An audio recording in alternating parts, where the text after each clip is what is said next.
मेरी बीवी एक डॉक्टर थी, उसने डॉक्टरी की, फिर मेरे साथ शादी हो गई। वो स्पेशलाइज नहीं कर सकी क्योंकि मैंने जब शादी कर ली मैं अकेला सफर नहीं करता, क्योंकि हमारा माहौल बहुत गंदा था। 96 में शादी हुई, जब से मेरी बीवी मेरे साथ रहती थी। वो डॉक्टर बनी, आगे नहीं पढ़ सकी, लेकिन अब सब कुछ भूल गई है, सब कुछ भूल गई।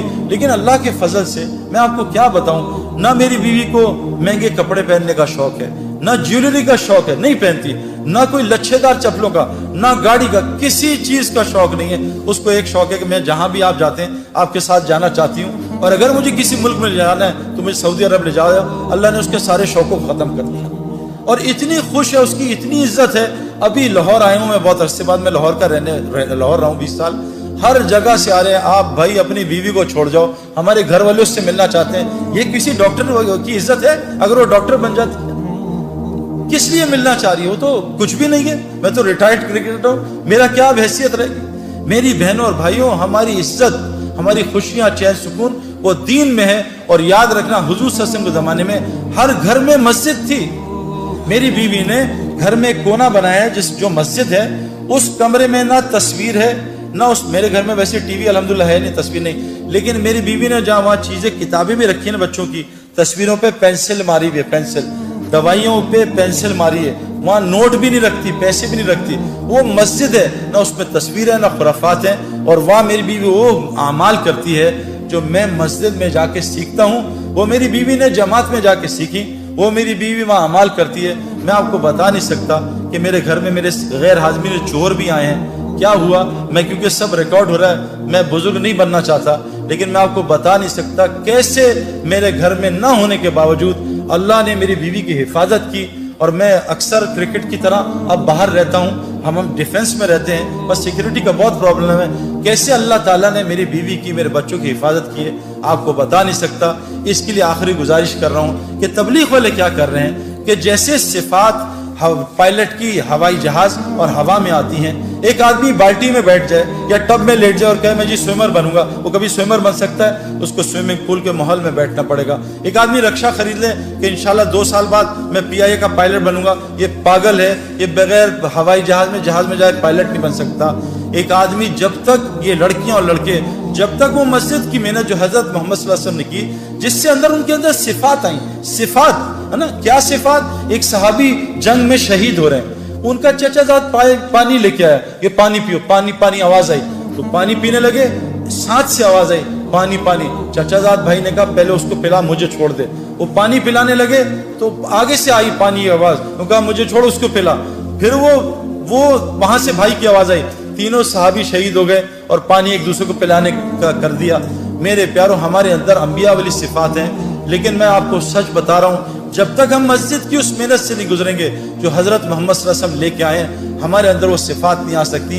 उन सिफात को लाने के लिए कहते हैं अपने घर में हमारी बहनें मस्जिद बनाएं और हम रोजाना मस्जिद को वक्त दें। मस्जिद में हजरत मोहम्मद सल्लल्लाहु अलैहि वसल्लम के 4 आमाल होते थे। हमारे क्रिकेट ग्राउंड में 3 आमाल होते थे, फील्डिंग प्रैक्टिस नहीं, 4 आमाल, fielding practice, bowling practice, batting practice और फिटनेस प्रैक्टिस। हजरत मोहम्मद सल्लल्लाहु अलैहि वसल्लम की मस्जिद में क्या होता था, एक ईमान का हल्का लगता था, ईमान बनाने की प्रैक्टिस। आप मुझे कसम खा के बताओ, झूठ ना बोलना, आप दोनों लड़के लड़कियां बैठे हो, बताओ मुझे कि इस साल आपने फरिश्तों का कितना तस्करा किया? किसने किया? मुझे कुरान से एक फरिश्तों का वाकया सुना के बताए, बताओ भी किसने किया? हम ईमान किस पे लाए? आमन तो बिल्ला, सारा दिन मखलूक की बात, इससे हुकूमत से ये होता है, फलां से ये होता है, फलां से। आमन तो बिल्ला, हम अल्लाह से होने को बोलते नहीं, ईमान कहां से बनेगा? एक 3 बच्चे थे शरारती, उनका दिल कहा कि हमको तिक्का शिक्का खाएं, उनका हमारे पास तो पैसे, उनका ये बड़े मियाँ है ना, ये इनको बुद्धू बनाएंगे, बड़ा जबरदस्त बकरा है। तो अच्छा कैसे? तो बड़े बच्चे ने कहा मैं बताता हूँ। तो बड़ा बच्चा गया मशवरा करके अंकल के पास, अंकल कुत्ता बाहर वो बकरा बाहर लेके निकले। तो कहा अंकल कहाँ जा रहे हैं? सलाम किया, कहा बेटा ये बकरा चराने जा रहा हूँ। कहा अंकल ये तो कुत्ता है। उनका कुत्ता? तू, तेरा बाप, तो कुत्ता तो ये नजर आ रहा है, तो बकरा है। तो कुत्ता बकरा चलता रहा आधा घंटे। खैर वो चला गया, बच्चा बड़ा, उन्होंने बुरा भला बोला। अगला बच्चा है, उनका अंकल अस्सलाम वालेकुम, खैरियत से? कहा बेटा खैरियत से हूँ। कहाँ जा रहे? कहा बेटा बकरा चलाने। कहा अंकल ये तो कुत्ता है। मैं कुत्ता तू होगा, तेरा फला, कुत्ता बकरा। वो चलती रही तकरार कुत्ते बकरे। वो तीसरा बच्चा है, अंकल अस्सलाम वालेकुम, आप परेशान लग रहे हैं। कहा बेटा ये 2 पागल के बच्चे आए हैं, मेरे बकरे को कुत्ता कह रहे हैं। अंकल ये कुत्ता ही तो है। उन्होंने मारा होंगे, कुत्ता ही बकरा ही दे दिया। جب بار بار میں آپ میں سے کسی کو کہوں نا یار تم پیلے لگ رہے ہو، تم پیلے 5 منٹ میں 10 دفعہ کہوں گا، آپ چھٹی دفعہ شیشہ یار پیلا تو کہیں نہیں ہو گیا، سعید بھائی پیلا کہہ رہے ہیں۔ یہ میرے پیارو اللہ بڑے ہیں، اللہ سے ہوتا ہے، اللہ ہی کرتے ہیں، یہ ساری کائنات کرنے میں اللہ کی محتاج ہے۔ حضرت ابراہیم علیہ السلام بچے پہ چھری چلا رہے ہیں، اللہ نہیں کاٹ رہے کہ ابراہیم جب تک اللہ کی مرضی نہیں ہوگی چھری نہیں کاٹ سکتی۔ نمرود ابراہیم علیہ السلام کو جلا رہا ہے، اللہ بتا رہے ہیں کہ جب تک اللہ چاہے نہیں چاہیں گے ابراہیم علیہ السلام کو آگ نہیں جلا سکتی۔ میرے پیارو جب تک ہم یہ روزانہ باتیں نہیں کریں گے آمنت باللہ کہ ساری کائنات اللہ کی محتاج ہے، اللہ بغیر ماں باپ کے بچہ پیدا کر سکتے ہیں، آدم علیہ السلام بغیر بچے کے عیسیٰ علیہ السلام کو پیدا کر سکتے ہیں، بغیر ماں کے اماں حوا کو پیدا کر سکتے ہیں، پہاڑی سے حاملہ اونٹنی نکال سکتے ہیں، اللہ کو اونٹنی کی ضرورت نہیں ہے، بغیر موسم کے حضرت مریم کو پھل کھلا سکتے ہیں، مچھلی کے پیٹ میں یونس علیہ السلام کو 40 دن زندہ رکھ سکتے ہیں۔ اے میرے دوستو، اے میری بہنوں بھائیوں، ہم کو یہ روزانہ سننا بولنا پڑے گا۔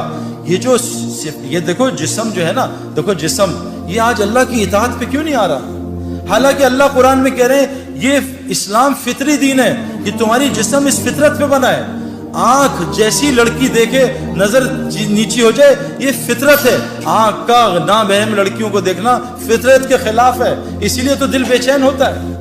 حرم میں گئے، حرم میں غلط پارکنگ کر دی اور حرم کی نماز پڑھی شیخ سدیس کے پیچھے، ایک مخلوق کا حکم توڑا، اب نماز میں بے چین ہے، یار گاڑی غلط پارک کر دی۔ ایک مخلوق کے حکم توڑنے سے حرم کی نماز میں دل بے چین ہے۔ میرے پیارو خالق کا تم حکم توڑ کے ہم چین آ جائے گا ہمیں؟ خالق کہہ رہے ہیں لڑکیوں نظریں نیچی رکھو، مردوں کو مت دیکھو، قرآن ہے یہ، سورہ نور اٹھائیں، اے مومن مردوں نظریں نیچی کرو، لڑکیوں کی طرف نہ دیکھنا۔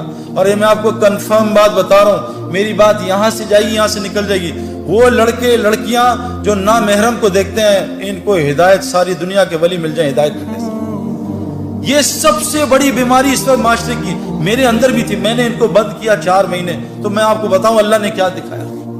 میں شوگر کے انجیکشن لگواتا رہا دنیا میں، لیکن رسگلے گلاب جامن نہیں چھوڑے۔ میرا علاج کوئی ڈاکٹر کر سکتا ہے؟ سب سے بڑا مسئلہ یہ، سب سے بڑی برائی، موسیٰ علیہ السلام شعیب علیہ السلام کی بیٹیوں کا پانی نکال رہے ہیں، وہ 2 یا 3 بیٹیاں کتنی تھی؟ 2 تھیں، 3 بیٹیاں تھیں، ان کا پانی نکال رہے ہیں، تو بیٹیاں کہہ رہی تھی چلو ابا کے پاس ہماری مدد کی ہے۔ تو موسیٰ علیہ السلام نبی ہیں، اللہ سے کلام کرتے ہیں، کیا ایمان ہوگا میرا آپ کا؟ کیا ایمان؟ ذرہ بھی نہیں ان کے سامنے۔ وہ کہہ رہے ہیں تینوں لڑکیوں سے تم میرے پیچھے چلو، تم آگے چلو گی اور ہوا اڑے گی اور تمہاری قمیضیں تمہارے کپڑے ہلیں گے، میری نظر نہ پڑ جائے، تم پیچھے چل کے راستہ بتاؤ۔ نبی اپنی نظروں کی حفاظت کر رہا، ہمیں ضرورت نہیں ہے۔ نبی اپنی بیویوں سے کہہ رہے ہیں اے میری بیویوں، سامنے وہ عبداللہ بن مخدوم آ رہے ہیں، کہا یا رسول اللہ وہ تو نابینا ہے، کہا تم دونوں نابینا تھوڑی، چلو اندر چلے جاؤ۔ نبی اپنی بیویوں کو منع کر رہے ہیں۔ اللہ قرآن میں کہہ رہے ہیں اے نبی کی بیویوں، اے نبی کی بیویوں، جب صحابہ تمہارے سامنے آئے ان کے سامنے موٹی آواز میں بولنا، موٹی۔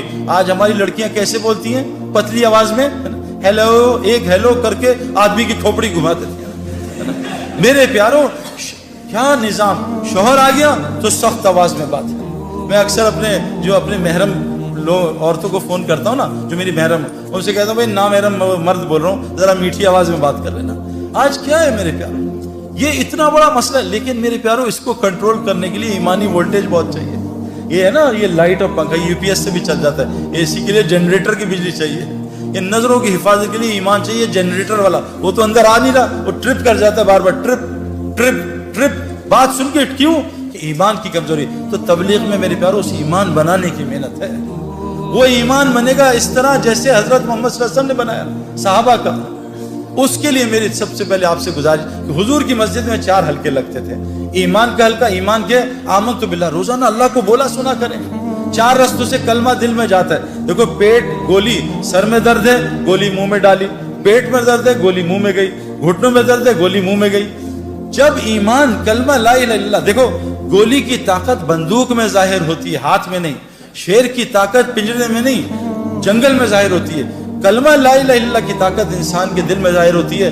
جس دن یہ کلمہ 4 رستوں سے جاتا ہے، جو آپ سن رہے ہو یہاں سے دل میں اترتا ہے، لیکن یہ دوائی روز کھانی پڑتی ہے۔ یہ بتاؤ کوئی ایسی دوائی ہے جو روز کھائے بغیر شفا دے دے؟ جی مہینے بعد ایک کھاتے ہیں، اس سے نہیں ہوگا کچھ، جتنے مرضی بیانات کرا لو، گولی کو روز کھانا ہے، روزانہ بلے پہ گیند مارنا تب آدمی کھلاڑی بنتا ہے۔ تو تو یہ میرے پیارو لا الہ الا اللہ کی گولی کہ ساری مخلوق اللہ کی محتاج، اللہ اپنے کرنے میں کسی کا محتاج نہیں۔ اس گولی کو کان سے بھی ڈالنا ہے، اس گولی کو میں بول رہا ہوں اس طرح بھی ڈالنا ہے، اس گولی کو ان آنکھوں سے کائنات پہ غور کرنا ہے، اس کے بارے میں سوچنا ہے۔ جب یہ کلمہ لا الہ الا اللہ دل میں اترے گا تو اللہ پوری زندگی کو محمد رسول اللہ سے بھر دے گا۔ اب لا الہ الا